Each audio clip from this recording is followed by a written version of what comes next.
थोड़ी देर तक जगह लेके बैठे। ये सम्राट अशोक क्लब से जुड़े लोगों का ही जज्बा है कि इतने लंबे समय तक लगातार बैठने के बाद भी लोग इत्मीनान से बैठे हुए हैं। अभी कोई दूसरा कार्यक्रम होता तो यहां से वहां उठा बैठ शुरू हो जाती। तो मैं चाहता हूं एक बार अपने लिए एक जोरदार ताली बजाइए, जोरदार ताली अपने लिए। सबसे पहले आज की अध्यक्षता कर रहे सम्राट अशोक क्लब दिल्ली एनसीआर के अध्यक्ष माननीय राजेश कुमार मौर्य जी, और आज हमारे इस मंच के धम्मगुरु लामा लोबजंग जी, जिनके निर्देशन में हम और आप काम करते हैं, आपका तहे दिल से नमन करता हूं। और आज हमारे इस कार्यक्रम के मुख्य अतिथि जो बड़े ही कीमती समय निकालकर आज हमारे बीच आए हैं, हमारे सम्मानित पीसी मौर्य जी, जो ministry of corporate of India के अधिकारी हैं। और मैं चाहता हूं कि हर बार आप लोग अपने चीफ गेस्ट के लिए उपस्थिति दर्ज कराते हैं, और मैं चाहता हूं जोरदार तालियों के साथ अपने मुख्य अतिथि का सम्मान करें।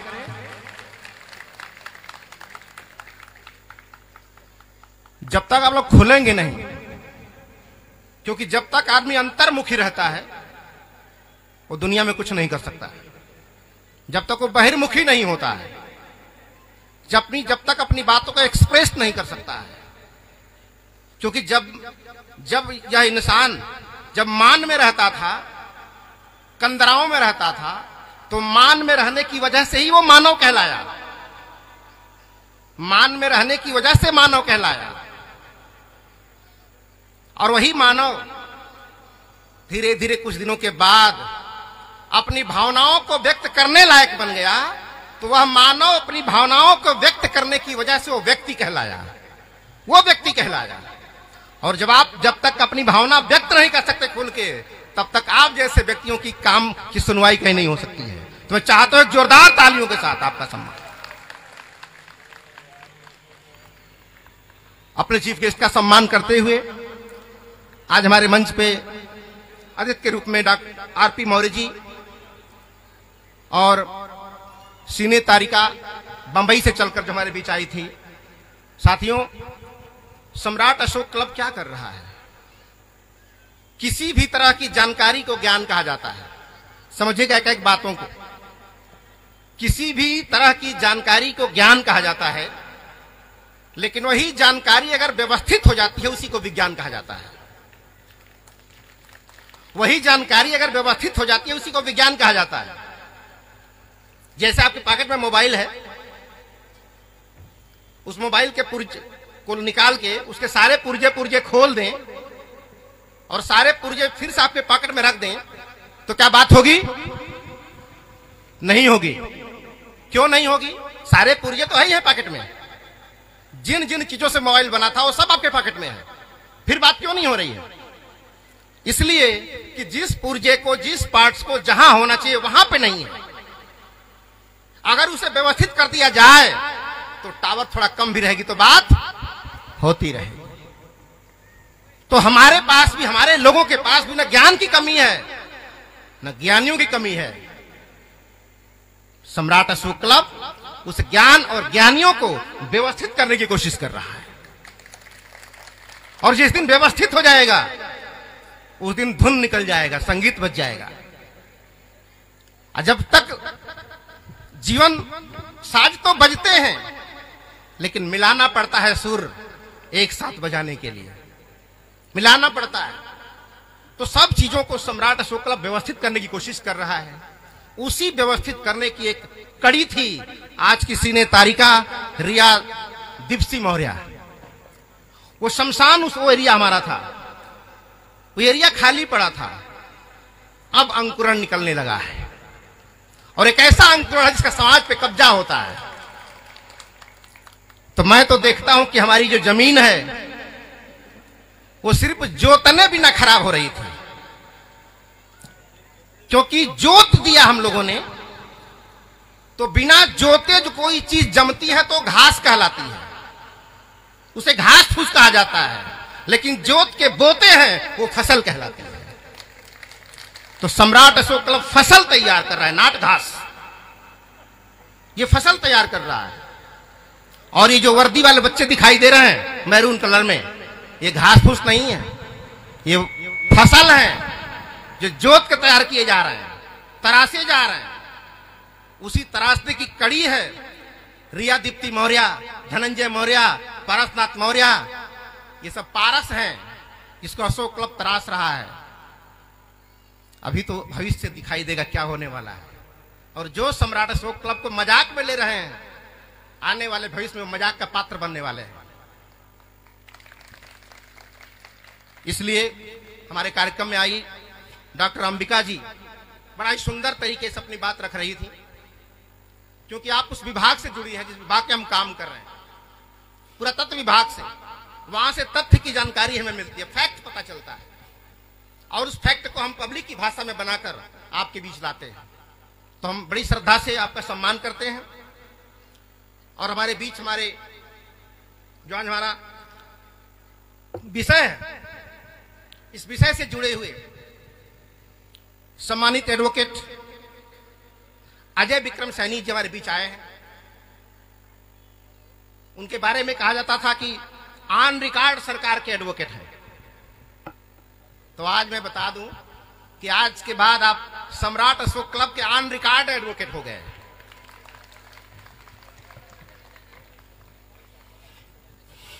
तो आप सभी का सम्मान करते हुए इतनी भारी संख्या में आज तो ये दिल्ली का जो धम्म विजय दिवस है बड़ा ही गदगद कर रहा है। और ये जो कार्यकर्ता है सम्राट अशोक क्लब के, निश्चित रूप से काबिले तारीफ है। ये इन्हीं का मेहनत है, ये इन्हीं की तपस्या है जो रात को रात नहीं और दिन को दिन नहीं समझते हैं। बहुत सारे लोगों को भ्रम होता है कि अरे कार्यक्रम करने में क्या है, पोस्टर छपवा दो, जीप से प्रचार कर दो, भीड़ लग जाएगी। ऐसे ही ट्राई देश में बहुत सारे लोग कर रहे हैं और कुछ नहीं हो रहा है। इसीलिए मैं कहता हूं कि सम्राट अशोक क्लब की अगर आलोचना हो रही है तब भी आप खुश रहो। इसीलिए आलोचना से जूझना नहीं है और तारीफ में फंसना नहीं है। हमेशा ध्यान रहे, अपने कार्यकर्ताओं को एक निर्देश है कि कोई कितना गाली दे ले, कोई कितना भी आलोचना कर ले, आलोचनाओं से जूझना नहीं और कोई तारीफ करे तो फंसना नहीं। बस अपने जुनून में वही करना जो हम करना चाहते हैं, और अंत में जिस दीपक में दम होगा वही जलता रह जाएगा। इसलिए पहलवानों की संख्या बढ़े तो घबराओ मत। पहलवान जब ज्यादा होते हैं तो प्रकृति शक्तिशाली को चुनती है, क्योंकि सत्य की तारीफ भले हो सकती है लेकिन राजा वही बनता है जो शक्तिशाली होता है। सत्य की तारीफ हो सकती है भले, सत्यवादी व्यक्ति राजा नहीं बनता, राजा वही बनता है जो शक्तिशाली होता है। तो पहलवानों की संख्या बढ़े तो खुश हो जाइए, क्योंकि प्रकृति सर्वोत्तम चुनना चाहती है। इसलिए आज सम्राट अशोक के धम्म दिवस पर आप सभी को हार्दिक बधाई देता हूं। जब कलिंग का मैदान था, जब लाशें गिरी पड़ी थी, कहीं मां रो रही थी, किसी का पिता रो रहा था, किसी का बच्चा बिलबिला रहा था, वैसी परिस्थितियां जब हो तो आपने सुना होगा इतिहास में बहुत सारे राजा हुए जो जीत के बाद जश्न मनाते हैं, जीत के बाद जश्न मनाते हैं। लेकिन दुनिया का राजा अशोक ऐसे हुए जो जीत के बाद जश्न नहीं मातम मना रहे हैं। जीत के बाद जश्न नहीं मातम मना रहे हैं। ये क्या मैंने कर दिया? अगर कोई प्रजा ही नहीं रहेगी तो मैं राजा किसका रहूंगा? मैं प्रजा ही नहीं रहेगी तो राजा किस बात का मैं रहूंगा? इसलिए किसी भी राजा की प्रतिष्ठा इस बात से नहीं होती है कि उसका साम्राज्य कितना बड़ा है, उसकी प्रतिष्ठा इससे होती है उसके साम्राज्य में रहने वाली जनता कितनी सुखी है। यह उसकी प्रतिष्ठा का मानक है। इसीलिए अच्छी सड़क बन जाए, ये विकास नहीं है। संतोष सर इशारा कर रहे थे उस बातों का। अच्छी सड़क बन जाए, ये विकास नहीं है। उस अच्छी सड़क पर चलने वाला इंसान कैसा है, ये विकास है। ये विकास है। अच्छा सुंदर घर बन जाए, ये विकास नहीं है। उस घर में रहने वाले लोग कैसे हैं, ये विकास है। अगर ऐसे लोग नहीं हैं, अगर यह देश विकास कर रहा है, तो विकास करने वाले लोगों के गुरुजी लोग जेल क्यों जा रहे हैं? जो विकास कर रहे हैं उनके गुरुजी लोग जेल क्यों जा रहे हैं? इसका मतलब रोड बन रहा है, इस इंसान बनाने का काम नहीं हो रहा है, आदमी बनाने का काम नहीं हो रहा है। और अशोक का उद्देश्य साम्राज्य विस्तार करना नहीं था। अशोक का उद्देश्य आदमी का निर्माण करना था, व्यक्ति का निर्माण करना था, इंसान का निर्माण करना था। और जब इंसान रहेगा तो टूटे घर में भी खुशहाल रहेगा। और जब इंसान अच्छा नहीं है तो अच्छे महल में भी चैन से नहीं रहेगा। अशोक कहां कहना चाहते हैं? इसीलिए अच्छा रोड ये विकास नहीं है, उस रोड पर चलने वाले लोग कैसे हैं, ये विकास है। अशोक वहां से शुरू कर रहे थे अपना शासन, और जिस शासन में शासन का विकास आपकी हवा कैसी है ये तय करता है, आपका पानी कैसा है ये तय करता है आपका विकास कैसा है। अगर हवा प्रदूषित है, पानी दूषित है और वातावरण प्रदूषित है, तो विकास करके क्या करोगे? मरोगे। क्या करोगे? मरोगे। आज मोबाइल लेके घूम रहे हो, कल नाक में सिलेंडर लेकर घूमोगे, ऑक्सीजन का सिलेंडर लेके घूमेंगे हम, क्योंकि हवा शुद्ध नहीं होगी। सम्राट अशोक हवा शुद्ध करते थे, और उसी हवा शुद्ध करने का कारण था कि वो जगह जगह वृक्षारोपण किया, पेड़ लगाया। जो आज हम सोच रहे हैं उसके पहले वो सोच रहे थे। नदियों को शुद्ध करने का काम अशोक ने किया, क्योंकि इंसान कैसे सुखी रहेगा, शासन का मकसद ये है। इंसान को सुख पहुंचाना शासन का मकसद है। अपने धर्म को, अपने धर्म राज्य स्थापित करना। कोई हिंदू की राज्य बनाना चाहता है, कोई मुसलमान का राज्य बनाना चाहता है। क्या यह देश हिंदू राज्य बनाने के लिए, मुसलमान का राज्य बनाने के लिए हुआ था? इस भारत का, इस संविधान का निर्माण एक अच्छे भारत के निर्माण के लिए हुआ था। लेकिन हम भटक गए हैं, हम भटके हुए लोग हैं। कोई हिंदू की बात करता है, कोई मुसलमान की बात करता है, तो हम हिंदू मुसलमान की बात नहीं, हम तो भारत की बात करते हैं। इसलिए अभी एक हीरो हैं, भारत सदी के महानायक, उनसे लोगों ने पूछा कब हिंदू हो कि मुसलमान? तो सदी के महानायक ने कहा कि मैं हिंदू हूं न मुसलमान, मैं तो भारतीय हूं, मैं भारतीय हूं, मैं भारतीय हूं। तो सदी का महानायक वही कह रहा है जो सम्राट अशोक क्लब गली गली सिखाने की कोशिश कर रहा है।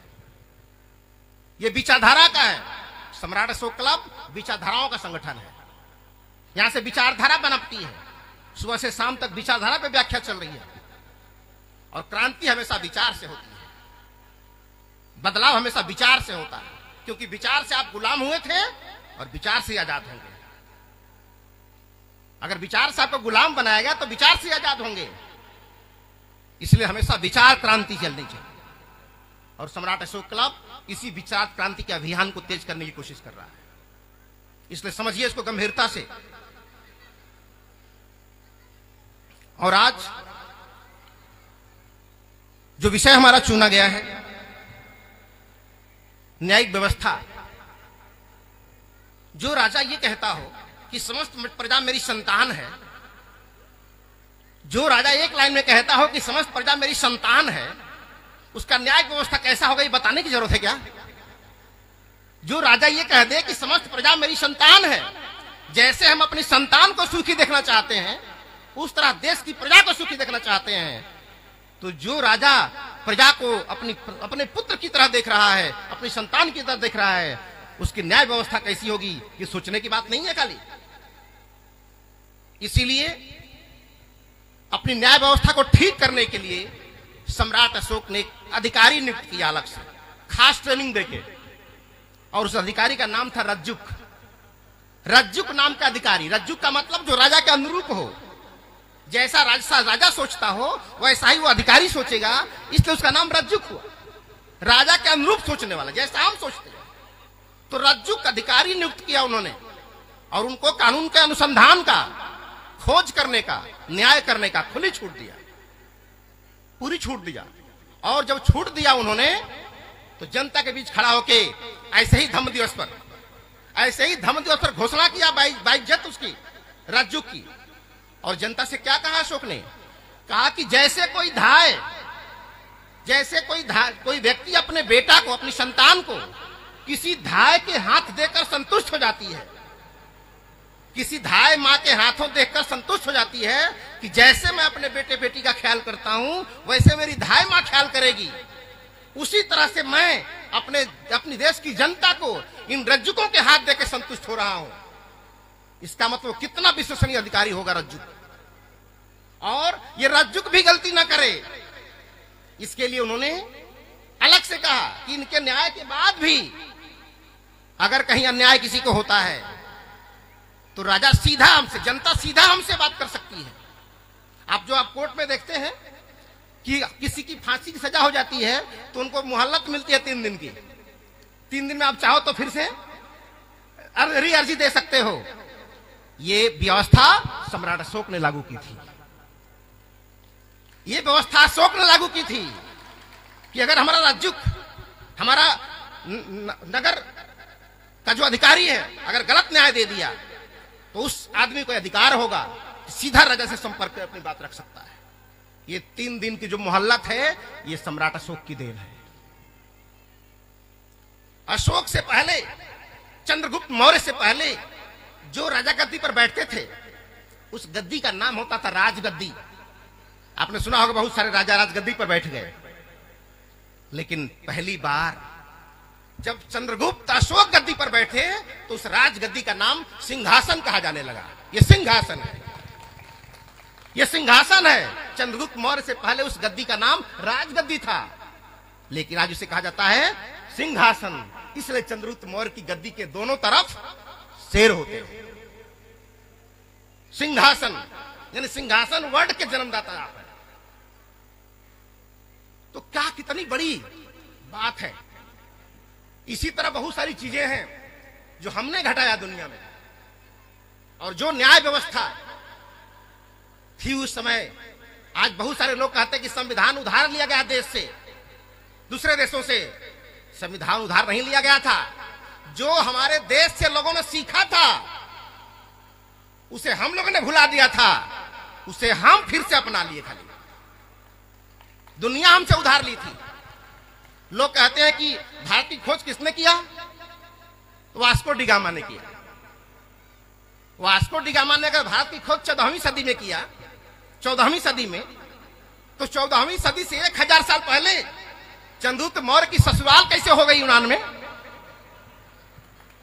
ससुराल कैसे यूनान में हो गई?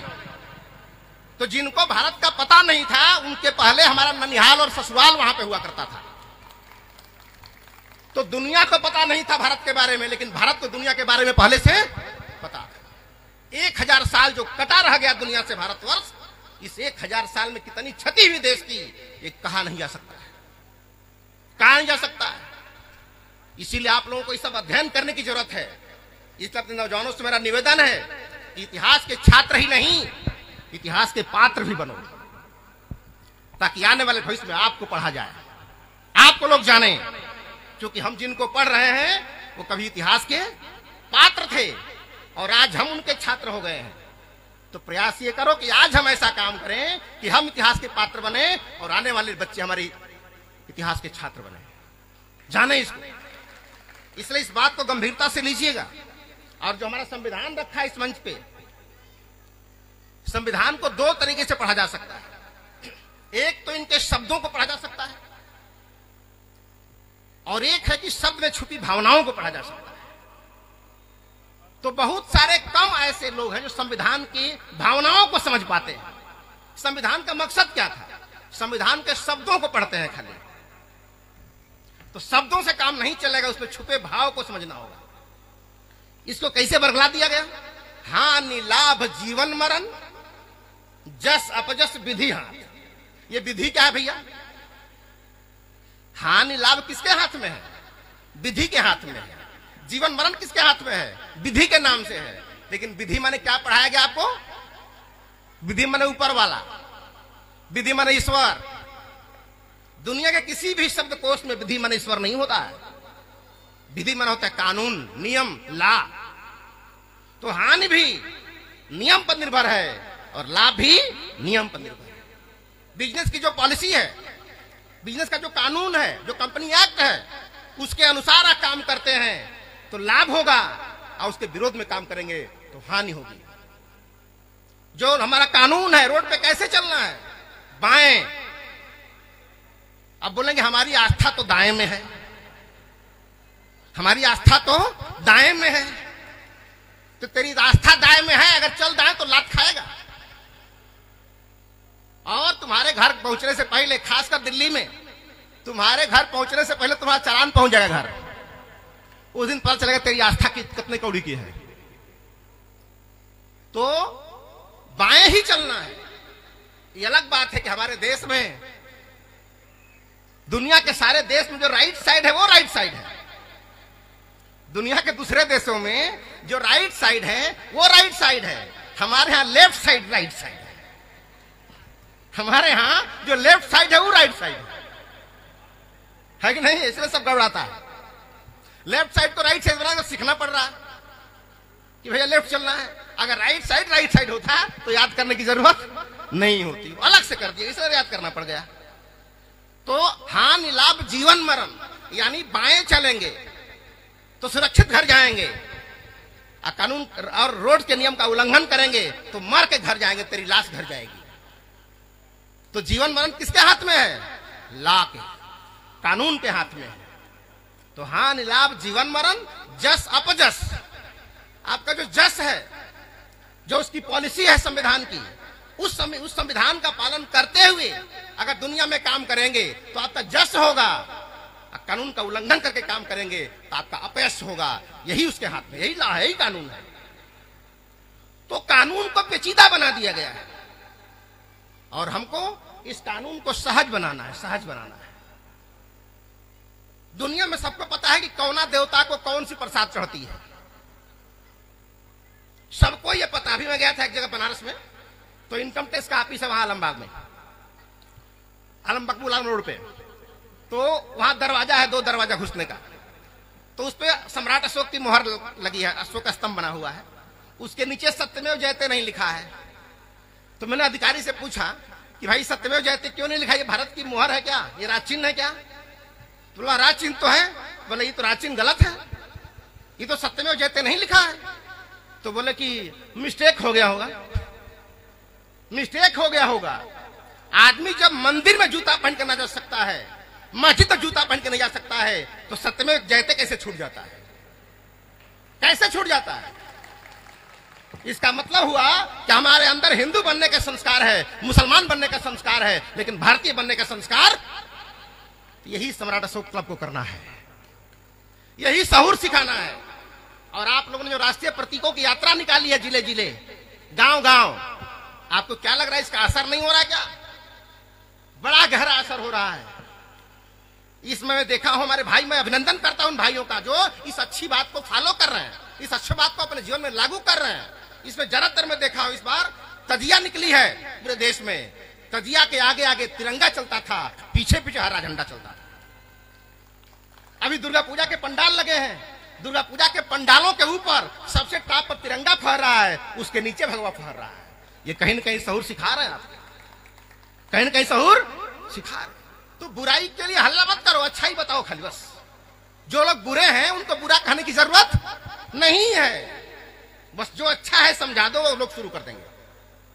तो कोई आपकी आलोचना करता है, अशोक क्लब बारे उल्टा पुल्टा लिखता है, तो मत घबराइए, उसमें मत उलझिए आप, क्योंकि उलझाना चाहते हैं, उसको फंसाना चाहते हैं और आपको अपने मिशन से भटकाना चाहते हैं।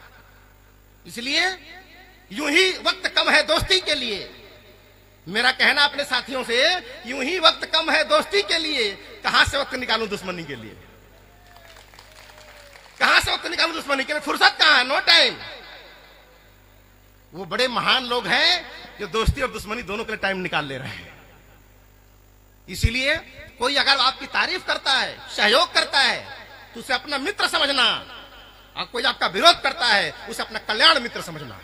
ये आपका कल्याण मित्र है जो अपना काम छोड़ के आपका काम कर रहा है।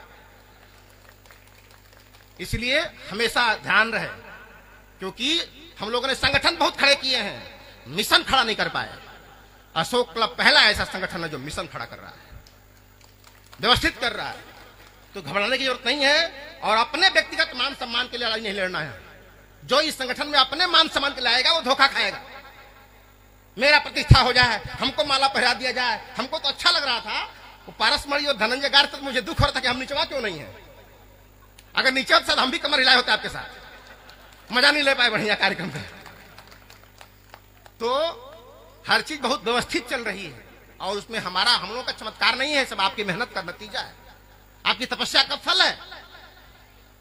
यहां नहीं कि जो यहां बैठ के फोटो खिंचा रहा हुआ ये है। अगर वो गेट पे मेरा साथी खड़ा है तो उसकी मेहनत है इस सफलता में। और मैं तो बड़ा तहे दिल से शुक्रिया अदा करता हूं अपने कार्यकर्ताओं का। बहुत सारे संगठनों को मैं देखता हूं, चीफ गेस्ट आ गए तो फोटो खिंचाने के लागे भागने लगते हैं, लेकिन हमारे कार्यकर्ता की ड्यूटी अगर गेट पर है तो गेट पर ही रहेगा, चाहे मुख्यमंत्री आए और चाहे मुख्यमंत्री जाएं। ये है संगठन, ये अनुशासन है। इसलिए आप लोग इस सब चीजों के चक्कर में मत रहिएगा। तो आज की जो बस एक लाइन में हमने कह दिया कि जिस राजा ने अपनी प्रजा को पुत्र के समान कह दिया और उसके न्याय व्यवस्था पर शक करना, तो शायद क्या होगा भाई। एक आदमी अपने पुत्र की रक्षा अपनी जान देकर करता है, तो एक राजा अपने पुत्र की रक्षा क्या करके करता होगा। इसलिए अशोक ने कहा कि जो कुछ मैंने किया है जनता के लिए वो बड़े पराक्रम के साथ किया है, और यह कार्य अगर कोई करना चाहता है तो यह कार्य चोटी के पुरुषार्थ और संपूर्ण त्याग के बगैर संभव नहीं है। यह अशोक की बात है, शिलालेख में लिखा है। और कहीं कहीं शिलालेखों के भावार्थ बदल दिए गए, शिलालेखों के अर्थ बदल दिए गए। कहा जाता है कि अशोक का जो शिलालेख लिखा है वो कौन सी भाषा में लिखा हुआ है, कौन सी लिपि में? ब्रह्म लिपि, ब्राह्मी लिपि में। ये ब्राह्मी लिपि कहां से आ गई रे भाई? ये कहां से आ गई? अभी मैं कल पढ़ रहा था तो लिखा है कि ब्राह्मी लिपि का नाम पहले नागरी लिपि था। पहले इसका नाम क्या था? नागरी लिपि। तो नागरी लिपि से घोटाला करके देवनागरी लिपि बनाया गया। नागरी घोटाला करके क्या? देवनागरी लिपि। अब देवनागरी घोटाला करके ब्राह्मणी लिपि। क्यों ब्राह्मणी लिपि बनाया गया? क्योंकि ये पत्थरों के जब शिलालेख मिलने लगे तो लेख किसको कहा जाएगा, ये किसका लेख है, ये बताने के लिए उस लिपि का नाम चेंज करना जरूरी था। क्योंकि वो धम्म लिपि थी। उस लिपि का नाम क्या था? धम्म लिपि। ये धम्म लिपि ब्राह्मी लिपि कब बदल गई? इसलिए बदल गई क्योंकि ये शिलालेख भारतवर्ष के लोग समझ ही नहीं पा रहे थे कि शिलालेख किसका है। हम नमन करते हैं जेम्स प्रिंसेप का, कनिंघम का, जिन्होंने अशोक की लिपियों को पढ़ा, और आज वो पढ़े ना होते, संग्रहालय न बनाए होते, तो शायद आज हम लोग कहां भटक रहे होते इसका कोई ठिकाना नहीं है। इसलिए हमें उन अंग्रेजों का भी, जिन्होंने पुरातत्व से खोद के जमीन के अंदर से निकाला, उनका भी हमें नमन करना चाहिए। क्योंकि गुरु गोविंद दो खड़े काके लागू पाए, काके लागू पाए। तो गोविंद ने खुद कह दिया कि अगर ये गुरु ना होते तो मैं गोविंद हूं, तू जानता कैसे? गुरु ने बताया ना। तो अगर जेम्स प्रिंसेप ना होते, कनिंघम ना होते, तो ये गढ़ी पर जो शिलालेख है वो किसका शिलालेख है, कैसे जानते आप? सम्राट अशोक की जो लाठ है लटिया में, वो अशोक की लाठ है, कैसे जानते आप? इसीलिए हमें उनका भी नमन करना चाहिए जिन्होंने, इसीलिए एक इतिहासकार है, अंग्रेज है, जब इंडिया में आया तो उसने बड़ा अच्छी लाइन लिखा है। समझिएगा इस बात को, बड़ा सुंदर लाइन लिखा, मैं तो पढ़ के गदगद हो गया। जब उसने लिखा कि जब भारत में घूम रहा था वो, तो कहा था कि लिखा कि भारत के पास अतीत तो है इसके पास, लेकिन इतिहास नहीं इसके पास। उसने लिखा है कि भारतवर्ष में अतीत है लेकिन इतिहास नहीं है। क्यों कहा उसने? क्योंकि इसका गौरवशाली अतीत है, लेकिन जब वो अतीत लिपिबद्ध नहीं है तो इसलिए इतिहास नहीं है। अगर लिपिबद्ध होता तो इतिहास हो जाता है आज। इसलिए भारतवर्ष में अंग्रेजों से पहले इतिहासकार नहीं आए थे।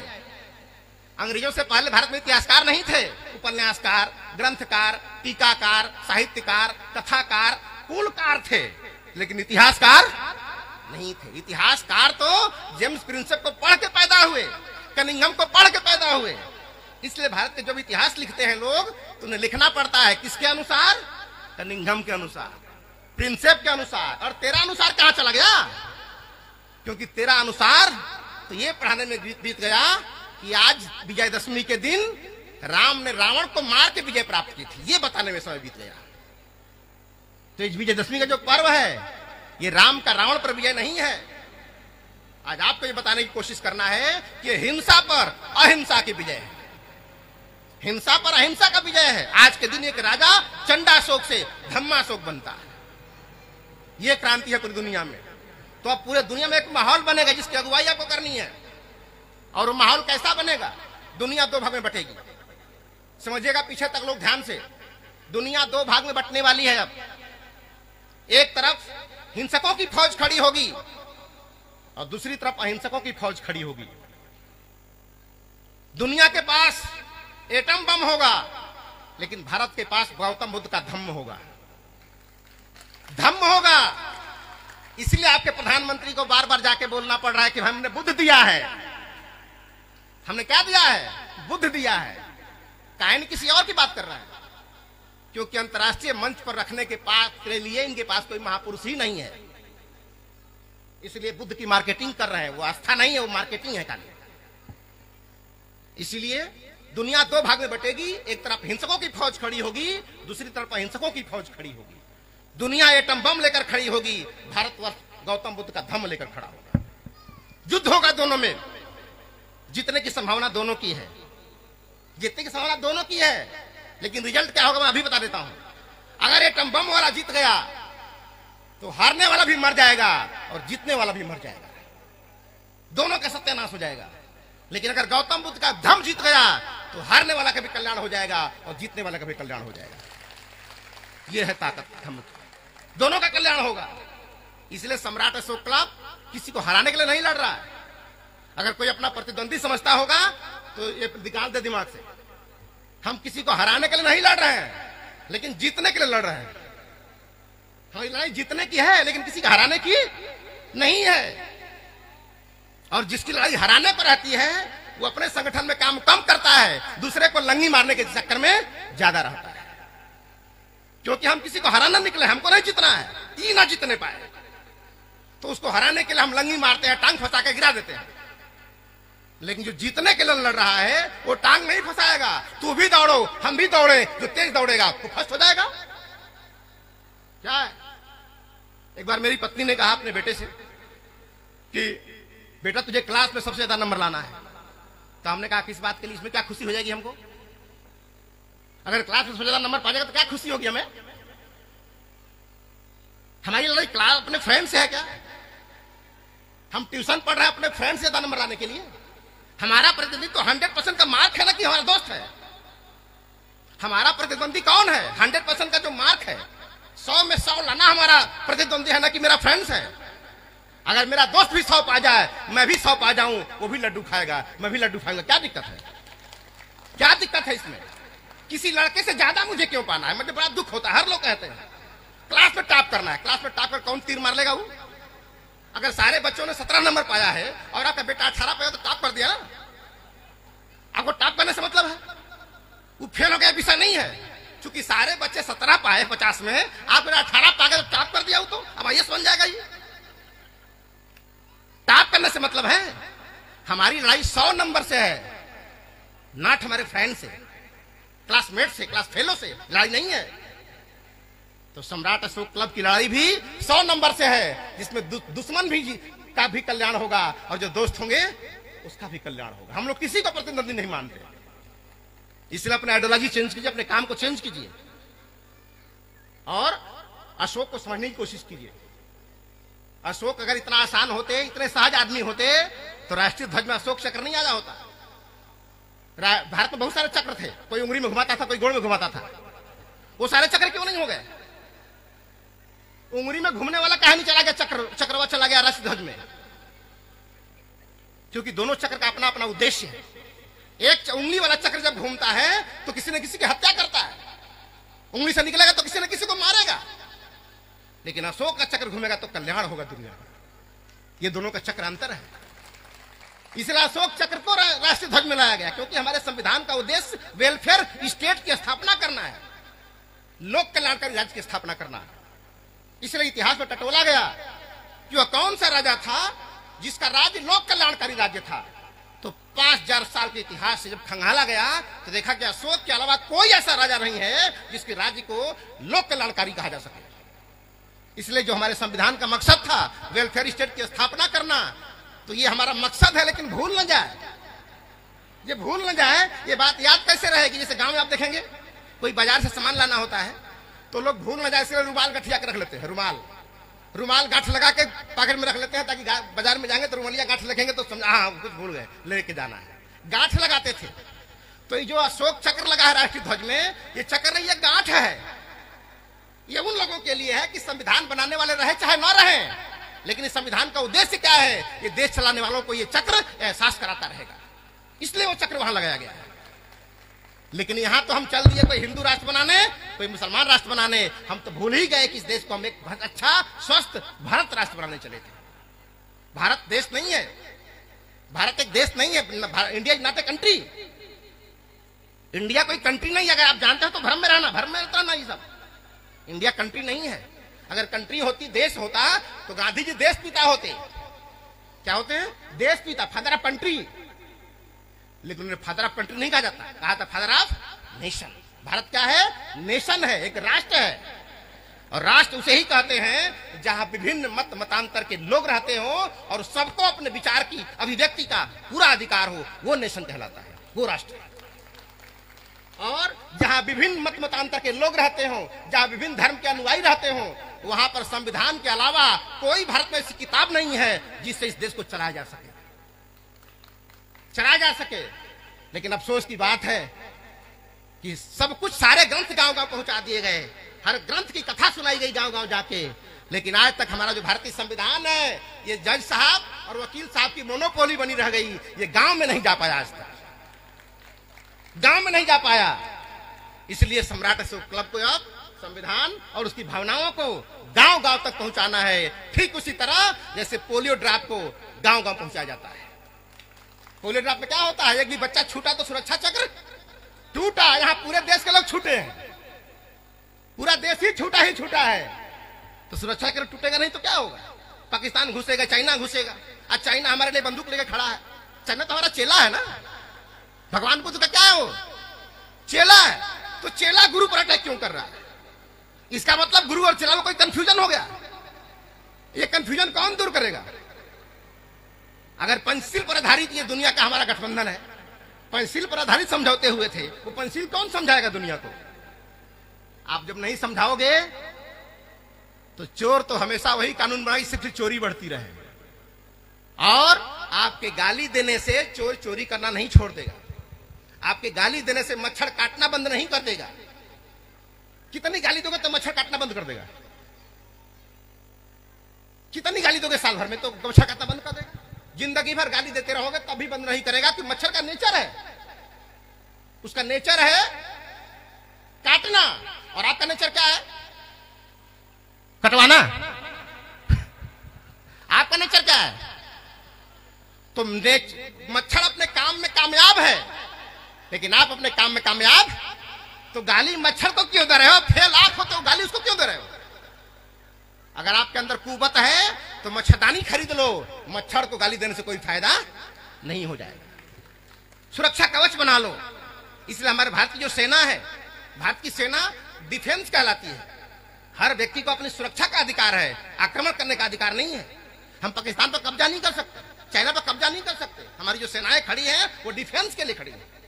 यानी हर चीज को, हर व्यक्ति को, हर जानवर को अपनी सुरक्षा का अधिकार है। अगर हमारा संविधान भी सुरक्षात्मक है, डिफेंसिव है, इसका मतलब है कि हम एकदम ठीक उसी लॉ पर चल रहे हैं जो प्रकृति का नियम है, लॉ ऑफ नेचर है। और जो नेचर के खिलाफ कानून बनाएगा वो फेल हो जाए, कभी सफल नहीं होगा। और हमारा पूरा का पूरा संविधान लॉ ऑफ नेचर है, ये नेचर का लॉ है ये। लेकिन हम लोगों ने आज तक उसे समझने की कोशिश नहीं की, और कानून के लोगों ने भी आपको समझाने की कोशिश नहीं की। बस यही पढ़ाते रहे कि गंगा जी कहां से निकली हैं? शंकर जी की जटा से निकल गए, यही समझाने में समय बिता दिया। एक ऐसे ही टीचर थे, पढ़ा रहे थे स्कूल में, तो अपने स्कूल में पढ़ा रहे थे कि बच्चों, गंगा निकली है हिमालय की चोटी से और वहां से निकलते निकलते निकलते आके पटना में गिर गई।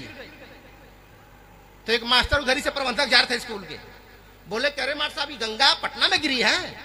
तो बोला कि 6 महीने से तनख्वाह नहीं दी हो तो कहां गिराएंगे? 6 महीने से पेमेंट नहीं दिया तो कहां गिराएंगे? तनख्वाह दो तो गिराएंगे आगे, नहीं तो यहीं गिराएंगे जिंदगी भर, जब तक आगे नहीं बढ़ाओगे। तनख्वाह के आगे बढ़ाओ, हम गंगा को आगे बढ़ाएंगे। यही पढ़ाई है। आदमी कह रहा है कि शिक्षित होने समाज सुधर जाएगा। शिक्षा से नहीं समाज सुधरेगा, शिक्षण सामग्री क्या है उससे समाज सुधरेगा। आप खाने से मोटा जाएंगे, अगर खाने से मोटा तो जहर खा लीजिए 9 किलो। अगर खाने से मोटे हो जाएंगे तो जहर खा लीजिए, क्या दिक्कत है? खाने से अच्छे नहीं होंगे, क्या खाना है ये महत्वपूर्ण है, क्या पढ़ना है ये महत्वपूर्ण है। अगर हमारा सामग्री गलत है, पठन सामग्री गलत है, तो सब पढ़ाई बेकार है। और अब तक जो हमारे देश में पढ़ाई जाती है वो पठन की सामग्री रॉन्ग है, वो वैज्ञानिक ठाठ ही नहीं है जिससे विज्ञान पैदा हो। यहाँ बस चिन्मयानंद पैदा होंगे, आसाराम बाबू पैदा होंगे और राम रहीम पैदा होंगे, जो हमारा ठाठ है।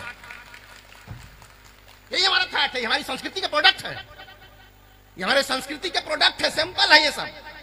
तो सैंपल इतना गंदा है तो गोडाउन का क्या हाल होगा? अभी एक हमारे देश के बहुत बड़े संगठन है, उसके प्रमुख ने कहा कि इस देश को विश्व गुरु साधु बनाएंगे। अभी प्रमुख ने कहा था कि इस देश को विश्व गुरु साधु बनाएंगे। तो हमने कहा कि जो जेल चलेंगे वो बनाएंगे, कि जो जाने वाले हैं वो बनाएंगे, कि जिनका पोल नहीं खुला वो बनाएंगे? कौन बनाएंगे विश्व गुरु? इसलिए आप लोगों ने हमेशा शील और संस्कार का पाठ दुनिया को पढ़ाया है। और अपने क्लब के कार्यकर्ताओं से मैं निवेदन करूंगा कि आप जब क्लब में काम कर रहे हो तो आपके अंदर भी कोई दुर्गुण नहीं आना चाहिए, क्योंकि संस्कृति की स्थापना करते समय हर व्यक्ति का शुद्ध होना जरूरी है। आपका आचरण शुद्ध होगा, आपका भोजन शुद्ध होगा, तो आप जो बात बोलेंगे वो बात भी शुद्ध होगी। इसीलिए आप संगठन से जुड़े हुए हो तो एक एक बात पर, अपने चरित्र पर, आचरण पर भी ध्यान रखो। गलती से गलती हो सकती है, गलती से गलती हो सकती है, तो गलती से जो गलती हो जाएगी उस आदमी सुधार सकता है, ठीक है? और सुधारना ही हमारा काम है। हम तो भगवान बुद्ध के अनुयायी हैं। राम ने रावण को मारा, सुधारा नहीं। कृष्ण ने कंस को मारा, सुधारा नहीं। लेकिन भगवान बुद्ध ने अंगुलीमाल को मारा नहीं, सुधारा। मारा नहीं, सुधारा। क्योंकि हम संहारवादी संस्कृति के समर्थक नहीं, हम तो सुधारवादी संस्कृति के समर्थक हैं। इसीलिए एक बार एक घटना हुई थी जौनपुर जिले में, तो उसमें धरना प्रदर्शन करना पड़ा, तो मैं भी जेल गया था उसमें। तो जब जेल में ले गए तो उसमें हरिश्चंद्र राय एक जेलर थे, एक कार्यक्रम में चीफ गेस्ट रह चुके थे, उसमें मैं मुख्य वक्ता रहता, पहचान गए हमको जेल के अंदर। तो बोले डॉक्टर साहब कहाँ चले गए, कि यहाँ कैसे? तो बोला मैं क्या बताऊं कैसे मैं आ गया। तो उन्होंने कहा कि चलिए संजोग से आ गए तो आपको जेल से परिचय करा देता हूं। तो हमको घुमाने लगे जेल में। तो जेल के अंदर जो गेट बना था उस पर लिखा था कि यहाँ पर अब सजा काटने नहीं, यहाँ पर सुधारने आए हैं। और ये लाइन सम्राट अशोक की शुरू की गई है। ये हरिश्चंद्र राय ने बताया मुझे कि जेल जो बना है रोगी वो कैदी को सुधारने के लिए, सजा देने के लिए नहीं है। तो कैदी सुधरे कैसे? कैदी सुधरा कैसे? न्याय व्यवस्था कैसी थी? एक कैदी कैसे सुधरेगा? क्योंकि उससे अपराध तो हो गया, लेकिन उनको सुधरने का चांस मिले तो सुधर सकता है वो। तो सम्राट अशोक क्या करते थे कि जितने कैदी होते थे जेल में, उनको विपश्यना मेडिटेशन, जो भगवान बुद्ध की पद्धति है, विपश्यना मेडिटेशन की जो पद्धति है उसको करवाया जाता था जेल में बड़े पैमाने पर। और जब विपश्यना करते करते वो शुद्ध हो जाते थे तो अपने जन्मदिन पर या अशोक के धम्म दिवस पर उन कैदियों को छोड़ दिया जाता था। यह है सुधार, यह सुधार है, यह है सुधारवादी संस्कृति प्रोडक्शन। इसीलिए हमारे यहां आम्रपाली आती है वेश्या बनकर, लेकिन जाति नहीं वेश्या बन के आती है, वेश्या बन के, लेकिन जाती है अरहंत बन के। जाती है अरहंत बन के। अंगुलीमाल आता है डकैत बन के, लेकिन जाता है अरहंत बन के। सुनीत आता है अछूत बन के, लेकिन जाता है पूजनीय बन करके। यह है सुधार, यह है धर्म का प्रोडक्शन। इसीलिए ये भगवान बुद्ध का फोटो लगाना, चित्र लगाना तो महत्वपूर्ण है ही है, लेकिन उस चित्र के पीछे चरित्र क्या है यह भी महत्वपूर्ण है। इसलिए हमेशा ध्यान रखिएगा, क्योंकि देश हमारा जब आजाद हुआ तो आजाद होने के बाद 2 चीजें अपना ली गई, अशोक चक्र और अशोक स्तंभ अपना लिया गया। क्यों अपनाया गया? क्योंकि शासन 2 तरीके का होता है। सुनिएगा ध्यान से, शासन दो तरीके का होता है व्यक्ति का। एक होता है दैहिक शासन, एक होता है वैचारिक शासन। तो दैहिक शासन उसे कहते हैं जो देह से किया जाता है, यानी जब तक मैं जिंदा हूं तब तक शासन कर रहा हूं, ये दैहिक शासन है। लेकिन मैं मर गया, अब मैं मर गया, मरने के बाद जिसका शासन चलता रहता है, जिनके विचारों का प्रवाह चलता रहता है, तब तक उसका वैचारिक शासन माना जाता है। ठीक है, तो आज के पहले यानी अशोक के मरने से पहले जो शासन था वो अशोक का दैहिक शासन था, देह से किया गया शासन था। लेकिन जब हमने राष्ट्रीय ध्वज को अशोक चक्र अपना लिया और राजमुद्रा में अशोक स्तंभ बना लिया, तो प्रतीक चिन्ह जो है, इन प्रतीक चिन्हों के माध्यम से वैचारिक शासन आज भी स्मरण अशोक का चल रहा है। यह है वैचारिक शासन जो प्रतीकों के माध्यम से चल रहा है। इसीलिए हमारे बच्चे क्या कहते हैं कि भारतवर्ष की क्या पहचान, अशोक स्तंभ और चक्र निशान। ये कितनी बड़ी बात है, ये ना कोई सांप्रदायिक है, ना कोई जाति है, ना कुछ है, यही राष्ट्रवाद है। तो जो दुनिया में फर्जी राष्ट्रवाद पढ़ाने की कोशिश कर रहे हैं, उनको आपको असलीवाद राष्ट्रवाद पढ़ाना है। असली राष्ट्रवाद किसे कहते हैं ये आपको समझाना है, और दुनिया को समझाने के लिए आपको खुद समझना जरूरी है। पहले खुद जानना जरूरी है, फिर पता चलेगा कि बिच्छी काटने का मंत्र नहीं जानते और सांप के बिल में हाथ डाल दिया। तो पहले सीखो, समझो, जानो, फिर हम चलेंगे। इसीलिए अब जो युद्ध होने वाले हैं वो बम बंदूक से नहीं होगा, बम बंदूक से नहीं होगा। क्यों? क्योंकि बम बंदूक से होता तब जब नागासाकी हिरोशिमा ध्वस्त नहीं होती तब। नागासाकी हिरोशिमा ने यह बता दिया है कि बम से युद्ध करने पर क्या होगा, इसलिए बम फेंकने वाला भी जानता है क्या होगा और जहां फेंकाएगा वो भी जानता है क्या होगा। दोनों डर के मारे नहीं फेंकेंगे। अब लड़ाई कैसी होगी? बौद्धिक लड़ाई होगी, बौद्धिक युद्ध होगा। इसीलिए एक मेरा संदेश है कि कागज का है लिबास, जरा सोच लीजिए। आपका लिबास कैसा है? कागज का। कागज का लिबास है, सोच लीजिए। दरियाओं में है, अपना सफर सोच लीजिए। दरिया में निकलना है और ड्रेस आपका कागज का है। ठीक है, तो कागज का है लिबास, जरा सोच लीजिए। दरियाओं में है, अपना सफर सोच लीजिए। दुश्मन नहीं है, दोस्त है, इस बार सामने लड़ने का कोई नया हुनर सीख लीजिए। नया हुनर सीख लीजिए, हुनर से बात होगी। अब इसीलिए बहुत ज्यादा नहीं कहूंगा। आप लोगों का मैं अभिनंदन करता हूं कि आप लोग इतने तन्मयता के साथ, इतने ध्यान से इन कार्यक्रम को सुनते हैं। निश्चित रूप से कोई भी गेस्ट अगर हमारे बीच आता है तो आपका शांति ये मोह लेता है। शायद कोई कार्यक्रम होगा जहां घड़ी चोरी होती हो, घड़ी लौटाई थोड़ी जाती है। घड़ी और मोबाइल लौटाया जाता है क्या? रास्ते में पाया लेके चला गया। लेकिन ये अशोक क्लब ऐसा संगठन है, भगवान बुद्ध के ऐसे अनुयायी हैं जो लमा लोबजंग जी कहते हैं कि हमको क्वालिटी चाहिए, क्वांटिटी नहीं। आप कहते हैं कि हमें क्वालिटी चाहिए, क्वालिटी चाहिए, क्वांटिटी नहीं चाहिए। तो भले यहाँ क्वांटिटी जो भी हो, लेकिन क्वालिटी तो है ही है। इसलिए घड़ी लौटाई जा रही है, कोई लेके नहीं जा रहा। ये है सील, यही सील है जो घड़ी लौटाई जा रही है। आप लटिया में जाते हो, जमानिया, गाजीपुर, आप लोग गवाह हो, लाखों लोग वहां आते हैं। लेकिन आज तक इतिहास है 23 बरस साल का कि वहां आज तक किसी का एक चप्पल तक गायब नहीं हुआ होगा। ये है वहां का इतिहास। जब चप्पल गायब नहीं होगा, जूते गायब नहीं होंगे, मोबाइल गायब नहीं होंगे, तो फिर वही गाना गाया जाएगा जहां डाल डाल पर सोने की चिड़िया करती है बसेरा, वो भारत देश है मेरा। जहां किसी द्वार पर, किसी नगर में कोई न ताला डाले, यहाँ आसमान से बातें करते मंदिर और शिवालय। ताला नहीं डाला जाता है, वही होगा। जब गली गली पंचशील होगा, गली गली तीसरण होगा। इसीलिए हम लोग धर्म परिवर्तन की बात नहीं करते हैं।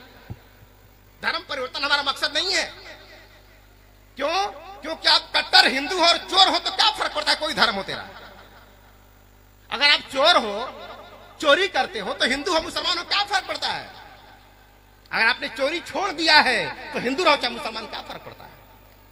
क्या फर्क पड़ता है? आप मर्डर करते हो, कत्ल करते हो, तो तेरा कोई धर्म है, क्या फर्क पड़ता है? लेकिन कत्ल करना, मर्डर करना छोड़ दिया है तो तेरा कोई धर्म है, क्या फर्क पड़ता है? क्या फर्क पड़ता है? अगर चोरी करता है, व्यभिचार करता है, तो तेरा कोई धर्म है, क्या फर्क पड़ता है? लेकिन व्यभिचार करना छोड़ दिया है तो तेरा कोई धर्म है, क्या फर्क पड़ता है? क्या फर्क पड़ता है? शराब पीना, गांजा पीते हो और रोड पर आतंक मचा चाहते हो तो तेरा कोई धर्म है, क्या फर्क पड़ता है। लेकिन गांजा पीना छोड़ दिया, शराब पीना छोड़ दिया तो तेरा कोई धर्म है, क्या फर्क पड़ता है, क्या फर्क पड़ता है। तो सम्राट अशोक क्लब क्या सिखा रहा है? पंचशील। पंचशील, चोरी नहीं करूंगा, झूठ नहीं बोलूंगा, व्यभिचार नहीं करूंगा, शराब नहीं पीऊंगा। अगर ये 5 शीलों का पालन करना अगर धर्म परिवर्तन है तो पूरे देश को एक ही दिन धर्म परिवर्तन कर देना चाहिए। ये हम सिखा रहे हैं और यही संविधान की थीम है, संविधान का ही मकसद है। अगर किसी को मार दोगे तो भगवान बुद्ध बोले चाहे ना बोले, लेकिन वो वकील साहब बैठे हैं, धारा 302 तुरंत लग जाएगी, क्योंकि तूने भगवान बुद्ध का उल्लंघन किया है, किसी का मर्डर किया है। अगर झूठ बोला है तो भगवान बुद्ध भले ना बोले, लेकिन अगर झूठ तूने बोल दिया है तो वकील साहब पकड़ेंगे और 420 में तुझे जेल भेज देंगे। तो भारतीय संविधान भी यही चाहता है जो भगवान बुद्ध चाहते थे। लेकिन भगवान बुद्ध को कहोगे तो बौद्धिस्ट हो जाएगा और संविधान की बात करोगे तो भारतीय हो जाएगा। यही तो अंतर है, भारतीय हो जाएगा। तो हमें भारतीय बनना है और भारतीय बनने में वो सारा मकसद पूरा हो जाएगा जो भगवान बुद्ध और अशोक चाहते थे। इसलिए बहुत ज्यादा न कहते हुए अपनी बातों को यहीं विराम दूंगा और अपने अतिथियों का सम्मान करते हुए, स्वागत करते हुए और अपनी मां बहनों का जो इतनी दूर से आकर भी इतनी तन्मयता से सुन रहे हैं। आज ये कहीं ढोंग पाखंड में फंसी होती तो क्या मिलता? अगर कहीं किसी जगह किसी पंडाल में जाकर के फंसी होती तो क्या मिलता? लेकिन आज यहां आ गई हो तो क्या मिला है आप तय करना। जब मैं लोगों से पूछता हूं कि तेरा जीवन कैसा चल रहा है, तो एक तकिया कलाम है, तेरा जीवन कैसा चल रहा है, तो लोग बोलते हैं कि ऊपर वाले कृपा से बड़ा अच्छा चल रहा है, ऊपर वाले कृपा से बड़ा अच्छा चल रहा है। और मैं कहता हूं कि जिस दिन लात खा रहे थे उस दिन ऊपर वाला था, जिस दिन तुझे चारपाई पर बैठने देता था उस दिन ऊपर वाला था। तो आज जो तुझे सम्मान सुख मिल रहा है ये ऊपर वाले की देन नहीं, ये भारत के संविधान की देन है जो चैन से रह रहा है। अगर कल 1 घंटे के लिए संविधान लागू कर दिया जाए, 1 घंटे में समझ आ जाएगा सब कुछ। 1 घंटे के लिए सरकार बोल दे कि कल 1 घंटे के लिए संविधान लागू किया जाता है, तो 1 घंटे काफी है इस देश में तबाह होने के लिए। 1 घंटे में गाड़ी ट्रेन लड़ पड़ के सब हिंदू मुसलमान कट मर के मर जाएंगे। 1 घंटा काफी है। इसलिए जब आंख होती है ना तब आंख का महत्व पता नहीं चलता, जब फूट जाती है तब समझ जाता है। आंख जब होती है तो आंख के होने का पता नहीं चलता, जब फूट जाएगी तब अरे कुल काम तो आंखी से होता था। तो जब तक संविधान है तब तक इसके होने का एहसास नहीं है आपको। जिस दिन नहीं रहेगा उस दिन समझ में आएगा कि इसका क्या ताकत है। ये बहुत बड़ी ताकत है। इसीलिए आज से एक बात जान लो बढ़िया से कि 26 जनवरी 1950 को हमारे देश में ईश्वर की हत्या कर दी गई थी। 26 जनवरी 1950 को हमारे संविधान निर्माताओं ने ईश्वर का गला घोंट दिया। कहा कि आज के बाद फैसला तू नहीं, फैसला हम भारत के लोग करेंगे क्या सही है क्या गलत है। 26 जनवरी 1950 को हम लोगों ने तय कर लिया कि ईश्वर आज के बाद तू फैसला नहीं करेगा, आज का फैसला हम करेंगे कि क्या सही है क्या गलत है। क्योंकि जब तू फैसला करता था तो अहिल्या का बलात्कार करके भी व्यक्ति भगवान बन गया। हम फैसला कर रहे हैं तो एक लड़की का बलात्कार करके वो जेल में बैठा हुआ है। ये है संविधान, ये फैसला हमारा। तो आप लोग अपनी ताकत को समझो और इसको बात को समझने और प्रयास करने की कोशिश करो। और आप समझ गए बहादुरी नहीं है, दुनिया कितना समझा पाए, इसलिए हम काम कर रहे हैं। इसलिए बहुत ज्यादा न कहते हुए अपनी वाणी का विराम देता हूं और सभी कार्यकर्ताओं का अभिनंदन करता हूं। तमाम जिलों से हमारे कार्यकर्ता आए हैं। आप अपने अपने जिले में जाओ और संविधान का समाज बनाओ। इसी आशा और विश्वास के साथ अपनी वाणी को विराम देता हूं। जय बुद्ध, जय अशोक, जय भारत।